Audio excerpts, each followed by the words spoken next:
Canada rural community immigration pilot এই প্রোগ্রামটার নাম অনেকেই হয়তো শুনেছেন, আবার অনেকে নাও শুনে থাকতে পারেন। এই মুহূর্তে যখন কানাডাতে ইমিগ্রেশন বা পিআর অনেক বেশি কঠিন হয়ে যাচ্ছে, স্পেশালি এক্সপ্রেস এন্ট্রি বা যারা কানাডায় অলরেডি পড়াশোনা করেছেন বা কাজ করেছেন, কোনোভাবে স্কোর ম্যাচ আপ করতে পারছেন না, তাদের জন্য এটি হতে পারে একটি সমাধান। প্রায় ১ বছর হয়ে গেল এই প্রোগ্রামটি চালু হয়েছে। গত বছর জানুয়ারি থেকে বেসিক্যালি কানাডা সরকার এই রুরাল কমিউনিটি প্রোগ্রামটি শুরু করেছে, যার মাধ্যমে এই ১৪টি কমিউনিটি যেটা গভর্নমেন্ট সিলেক্ট করে দিয়েছে, এই কমিউনিটির যে কোনো একটিতে একটি জব অফার পেলে আপনি সেখান থেকে পার্মানেন্ট রেসিডেন্সির জন্য আবেদন করতে পারেন।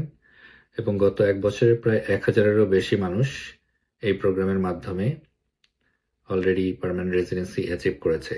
সো যারা এই মুহূর্তে কানাডায় আছেন এবং কোনোভাবেই বুঝতে পারছেন না কিভাবে একটি পার্মানেন্ট রেসিডেন্সি অ্যাপ্লিকেশন আপনার জন্য হতে পারে, বা কোনোভাবেই আপনার এক্সপ্রেস এন্ট্রি বা ক্যানাডিয়ান এক্সপিরিয়েন্স ক্লাসের মাধ্যমে আপনি সাফিসিয়েন্ট পয়েন্ট অর্জন করতে পারছেন না, তাদের জন্য এই কমিউনিটি পাইলট প্রোগ্রাম হতে পারে একটি সুইটেবল অপশন।